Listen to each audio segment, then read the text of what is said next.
ناظرین، یہ بات آپ سب جانتے ہیں کہ نماز اسلام کے 5 بڑے اراکین میں سے ایک ہے، اور نماز کو پڑھنے کا نہیں بلکہ قائم کرنے کا حکم ہے۔ نماز ہمیشہ انسان کو برائیوں سے روکتی ہے، اور قائم نماز کی سب سے بڑی نشانی یہ ہے کہ انسان برائیوں سے رک جاتا ہے۔ نماز عبد کا رابطہ معبود سے جوڑتی ہے، لیکن کیا آپ جانتے ہیں کہ یہ 5 نمازیں کہاں سے آئی ہیں، اور ہر نماز کی رکعتیں، سنتیں، فرض اور نوافل الگ الگ کیوں ہیں؟ ہر نماز میں 2 یا 4 فرض ہیں، جبکہ مغرب کی نماز میں فرض کی تعداد 3 ہے۔ آخر ایسا کیوں ہے؟ ہم جو بھی عبادات کرتے ہیں ان کا تعلق کسی نہ کسی طرح اللہ کے پیغمبر اور رسولوں سے ضرور ہوتا ہے۔ جیسے بی بی ہاجرہ رضی اللہ عنہا نے مکہ میں جو کچھ کیا، جن رستوں پر وہ چلیں، ان رستوں پر چلنا اللہ نے حج کے اراکین میں شامل کر دیا۔ بی بی ہاجرہ رضی اللہ عنہا نے صفا مروہ کا چکر لگایا تو صفا مروہ کیے بنا کسی کا حج کمپلیٹ نہیں ہو سکتا۔ حضرت اسماعیل علیہ السلام کی قربانی کو ایک عظیم الشان قربانی بنا دیا، جس کی یاد میں مسلمان ہر سال قربانی کرتے ہیں۔ اسی طرح ہر نماز جو ہم پڑھتے ہیں وہ کسی نہ کسی پیغمبر سے ضرور جڑی ہے۔ فجر، ظہر، عصر، مغرب اور عشاء، ہر نماز کا جسٹ اور باطن الگ ہے۔ ہر نماز انسان کے اندر ایک الگ تبدیلی لاتی ہے۔ ہر نماز کی انرجی اور وائبریشنز الگ الگ ہیں۔ ہر نماز کے ساتھ اللہ کے برگزیدہ پیغمبروں کی یادیں جڑی ہیں۔ آج کی ویڈیو میں آپ نمازوں کے پیچھے چھپے ان رازوں کو جان لیں گے جن سے شاید آپ پہلے کبھی واقف نہ تھے، اور اگر نماز کے باطنی اسرار و رموز کو دل میں رکھتے ہوئے نماز ادا کریں گے تو یہی نماز آپ کے لیے معراج ثابت ہوگی، کیونکہ رسول کریم صلی اللہ علیہ وآلہ وسلم کا فرمان علی شان ہے کہ نماز مومن کی معراج ہے، اور یہ نماز دیدار الہی کا سب سے بڑا ذریعہ ہے۔ ویڈیو میں آگے بڑھنے سے پہلے آپ سے گزارش ہے کہ ویڈیو کو لائک کیجیے گا، شیئر کیجیے گا اور چینل کو سبسکرائب کیجیے گا۔ آپ کا ویڈیو کو لائک، شیئر اور کمنٹ کرنا ہمارا حوصلہ بڑھاتا ہے۔ ناظرین، آپ یہ جان کر حیران ہوں گے کہ فجر کی 2 رکعتیں پڑھنے والا سب سے پہلا شخص بذات خود حضرت آدم علیہ السلام تھے۔ حضرت آدم علیہ السلام کو جب جنت سے زمین کی طرف بھیجا گیا تو یہ رات کا وقت تھا۔ رات کے شدید اندھیرے نے حضرت آدم علیہ السلام کو پریشانی میں مبتلا کر دیا تھا۔ دھیرے دھیرے جب صبح صادق کی روشنی نمودار ہوئی تو حضرت آدم علیہ السلام نے خود کو زندہ محسوس کیا اور طلوع آفتاب کے وقت شکرانے کے لیے 2 رکعت نماز ادا کی۔ پہلی رکعت اندھیرے کو دور کرنے کے لیے تھی اور دوسری روشنی کے شکرانے کے لیے۔ اللہ تعالیٰ کو حضرت آدم علیہ السلام کی یہ دعا اتنی پسند آئی کہ نبی کریم علیہ الصلاۃ والسلام کی امت پر یہ 2 رکعتیں فرض کر دی گئیں۔ نماز ظہر کی بات کریں تو ظہر کی 4 رکعتیں پڑھنے والے سب سے پہلے شخص حضرت ابراہیم علیہ السلام تھے۔ یہ 4 رکعتیں حضرت ابراہیم علیہ السلام نے اس وقت ادا کیں جب اپنے بیٹے حضرت اسماعیل علیہ السلام کو قربانی کے لیے پیش کر چکے تھے۔ پہلی رکعت اللہ تعالیٰ کا شکر ادا کرنے کے لیے تھی، جس نے اس مشکل امتحان پر قابو پانے میں مدد فراہم کی۔ دوسری رکعت اس لیے تھی کہ حضرت اسماعیل علیہ السلام کی جگہ اللہ تعالیٰ کی طرف سے مینڈے کو بھیج دیا گیا تھا۔ تیسری رکعت اللہ تعالیٰ کی طرف سے کیے جانے والے ڈائریکٹ خطاب کے لیے تھی جو انہوں نے حضرت ابراہیم علیہ السلام سے کیا۔ اور چوتھی رکعت اس لیے تھی کہ اللہ تعالیٰ نے حضرت ابراہیم علیہ السلام کو صبر کرنے والا بیٹا عطا کیا، کیونکہ اگر حضرت اسماعیل علیہ السلام اس قربانی سے انکار کر دیتے تو حضرت ابراہیم علیہ السلام کے لیے اللہ کے حکم کو پورا کرنا مشکل ہو جاتا۔ اللہ تعالیٰ کو حضرت ابراہیم علیہ السلام کی یہ دعا اتنی پسند آئی کہ اللہ نے ظہر کی نماز میں یہ 4 رکعتیں رسول اللہ صلی اللہ علیہ وآلہ وسلم کی امت پر فرض کر دیں۔ نماز عصر کی بات کریں تو عصر کی 4 رکعتیں پڑھنے والے سب سے پہلے شخص حضرت یونس علیہ السلام تھے۔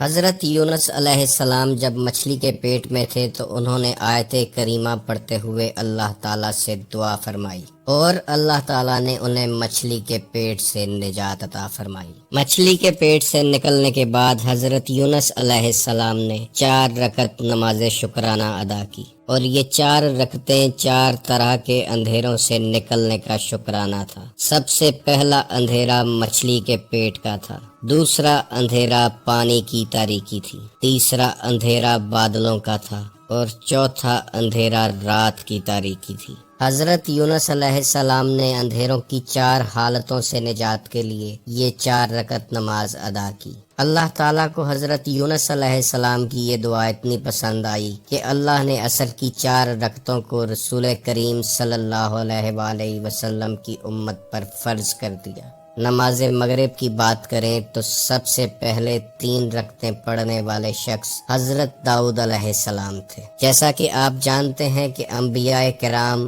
گناہوں سے پاک ہوتے ہیں، مگر کبھی کبھار کوئی غلطی یا کوتاہی کر بیٹھتے ہیں، جس کے عوض اللہ تعالیٰ کی طرف سے انہیں نصیحت کی جاتی ہے۔ حضرت داؤد علیہ السلام سے ایک دفعہ جب غلطی ہوئی اور اس کے بعد اللہ تعالیٰ نے انہیں معاف فرما دیا تو شکرانے کے لیے حضرت داؤد علیہ السلام نے 4 رکعت نماز شروع کی، لیکن کسی وجہ سے وہ تیسری رکعت سے آگے نہ بڑھ سکے اور آپ نے 3 رکعتوں کے بعد نماز ختم کر دی۔ اللہ تعالیٰ کو حضرت داؤد علیہ السلام کی یہ دعا اتنی پسند آئی کہ اللہ نے مغرب کی 3 رکعتوں کو رسول کریم صلی اللہ علیہ وآلہ وسلم کی امت پر فرض کر دیا۔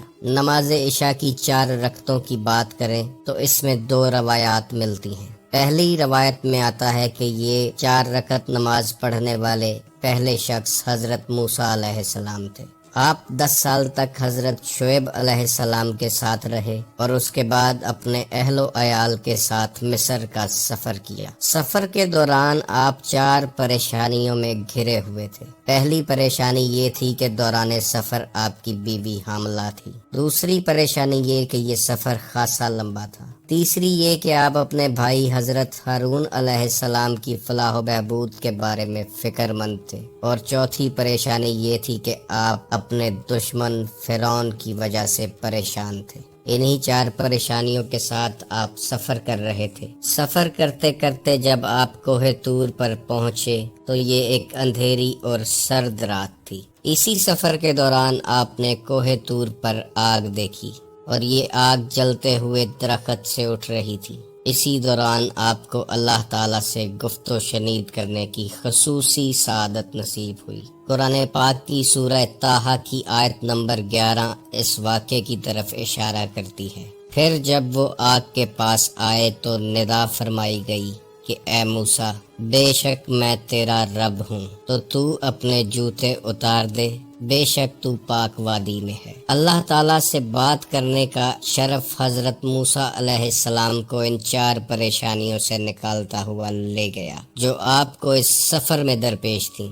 اور روایات میں آتا ہے کہ یہ عشاء کا وقت تھا جب حضرت موسیٰ علیہ السلام نے 4 پریشانیوں کو دور کرنے کے لیے شکرانے کی 4 رکعتیں ادا کیں۔ اللہ تعالیٰ کو یہ نماز اتنی پسند آئی کہ اس نے عشاء کی 4 رکعتیں رسول کریم صلی اللہ علیہ وآلہ وسلم کی امت پر فرض کر دیں۔ دوسری روایات کے مطابق عشاء کی 4 رکعتیں پڑھنے والے سب سے پہلے شخص نبی محترم سرکار ختمی مرتبت حضرت محمد صلی اللہ علیہ وآلہ وسلم تھے۔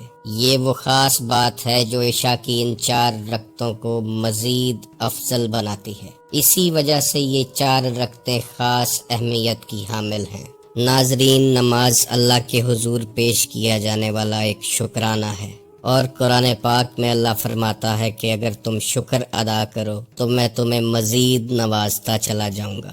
اللہ نے ہمیں دنیا کی تمام نعمتوں سے نوازا ہے، اور اللہ کا شکر ادا کرتے رہنا بھی قرب الہی کا ایک راستہ ہے۔ اگر آپ خاص کنسنٹریشن کے ساتھ نماز ادا کریں اور دل دماغ کو ایک جگہ پر فوکس کریں کہ آپ اللہ کے حضور پیش ہیں اور اس کا شکریہ ادا کر رہے ہیں کہ اس نے آپ کو اس قابل کیا کہ آپ بارگاہ الہی میں پیش ہو سکیں، تو اس نماز کے انوار و تجلیات آپ کی روح کی گہرائیوں میں اتر جائیں گے۔ وہ نماز آپ کے اندر موجود انرجی کو کسی اور لیول پر لے جائے گی۔ یہ نماز آپ کا رابطہ اللہ سے جوڑ دے گی۔ ناظرین یاد رکھیے گا کہ یہ نماز، روزہ، حج، زکوٰۃ قرب الہی کے راستے ہیں، منزل نہیں ہے۔ منزل صرف قرب الہی اور معرفت الہی ہے۔ اس لیے نماز میں اگر اللہ کی یاد نہیں ہے یا نماز اگر اللہ کی یاد سے خالی ہے تو یہ ان عبادات میں شامل ہے جو روز قیامت منہ پہ مار دی جائیں گی۔